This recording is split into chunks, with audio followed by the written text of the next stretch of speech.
وَلْتَكُن مِّنكُمْ أُمَّةٌ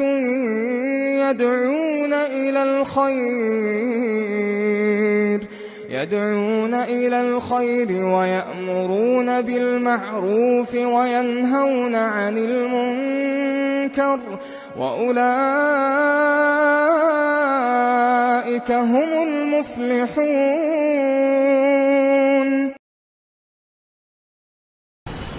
سوال ہے کہ البانی کون ہوتے ہیں حدیث کو صحیح یا ضعیف بنانے والے؟ شیخ الالبانی نے حدیث کو صحیح یا ضعیف بنایا نہیں، بتایا ہے۔ دیکھیے، کسی بھی بات کی نسبت، کوئی بھی بات دو اعتبار سے رد کی جا سکتی ہے۔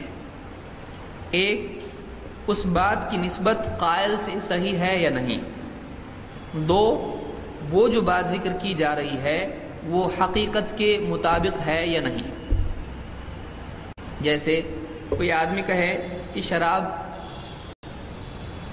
حلال ہے، تو یہ جو جملہ ہے، اس جملے کو آپ جب قرآن سے ملا کر دیکھتے ہیں اور حدیث سے، اللہ کے نبی صلی اللہ علیہ وسلم کی سنت سے، آپ کے حکم سے ملا کر دیکھتے ہیں، تو یہ بات شریعت کے ساتھ جوڑنے سے کیا ثابت ہوئی؟ غلط، کیونکہ اس کا حکم غلط ہے۔ شراب حلال ہے؟ نہیں، شراب حرام ہے۔ تو کوئی شراب حلال ہے کہتا ہے، خمر حلال ہے کہتا ہے، تو اس کی بات کیا ہو جائے گی؟ غلط ہو جائے گی۔ کیوں؟ اس لیے کہ خمر حرام ہے۔ تو وہ حقیقت سے مطابق ہے؟ نہیں۔ شریعت سے مطابق ہے؟ نہیں۔ شریعت سے مطابقت اس میں نہیں ہے، اس لیے وہ غلط ہے۔ کوئی آدمی یہ کہے کہ اللہ کے نبی صلی اللہ علیہ وسلم نے کہا کہ میری پیدائش کا دن مناؤ، تو اب ہم یہاں کیا کہیں گے؟ مناؤ نہیں مناؤ بات کی بات ہے، پہلے واقعی اللہ نبی صلی اللہ علیہ وسلم نے یہ کہا یا نہیں کہا؟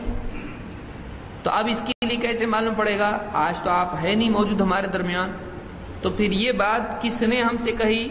فلاں مولوی صاحب نے کہی۔ ان سے کس نے کہی؟ فلاں نے۔ انہوں نے کہاں سے لائی؟ یہ سلسلہ کہاں تک ہونا چاہیے؟ اللہ کے نبی صلی اللہ علیہ وسلم تک۔ ایک کہ اس کی چین ہونا چاہیے، سند متصل ہونا چاہیے، اور پھر ہر آدمی اس میں سے کیا ہونا چاہیے؟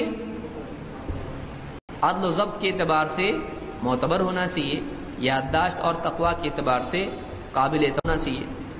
اگر ایسا نہیں ہے تو کیا اس بات کو نبی صلی اللہ علیہ وسلم کی بات یقین کے ساتھ کہا جا سکتا ہے؟ نہیں۔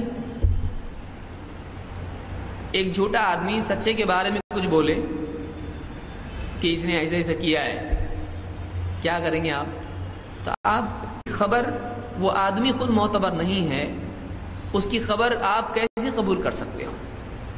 صرف گمان کی بنیاد پر ہو سکتا ہے کہا ہو، تو ہم کہہ سکتے، کوئی آدمی کہے، جیسے مثال کے طور پر ہو سکتا ہے اللہ کے نبی صلی اللہ علیہ وسلم نے عید میلاد النبی منایا ہو، آپ کیسا بولتے نہیں منائے؟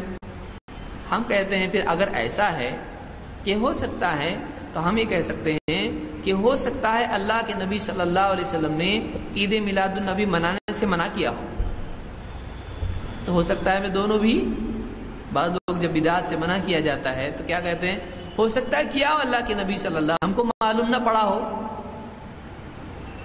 ہم تک حدیث نہ پہنچی ہو، کیا ہو آپ نے ایسا، تو ہم کہتے ہیں صحیح ہے، اگر ایسا ہی قاعدہ بنانا ہے تو یہ بھی ہو سکتا ہے آپ نے منع کیا اور بہت ڈانٹا ہو، لیکن وہ حدیث ہم تک پہنچی نہ ہو۔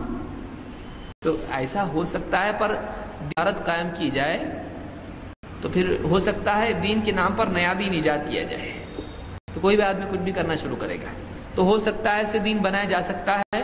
نہیں بنایا جا سکتا ہے۔ تو البانی کون ہوتے ہیں حدیث کو صحیح یا ضعیف کہنے والے؟ البانی عالم ہوتے ہیں، محدث ہوتے ہیں۔ حدیث کو صحیح نہیں کہے گا تو کون کہے گا؟ پینٹر کہے گا؟ کون کہے؟ ڈاکٹر کہے گا؟ جو آدمی جس فیلڈ کا ماہر ہوتا ہے وہ اس فیلڈ کے بارے میں فیصلہ کر سکتا ہے۔ کوئی آدمی کہے ڈاکٹر صاحب سے آپ ہوتے کون ہیں مجھ کو پیشنٹ قرار دینے والے؟ ہم بولے کون، کس کے پاس؟ انجینئر کے پاس جا، وہ تو اس کو بتائے گا تو پیشنٹ ہے۔ جو جس فیلڈ ہوتا ہے وہ اس فیلڈ میں گفتگو کرتا ہے۔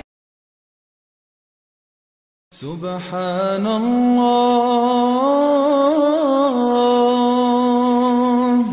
والحمد لله ولا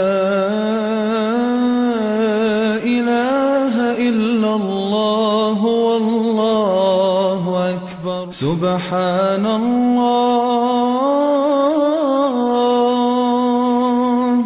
والحمد لله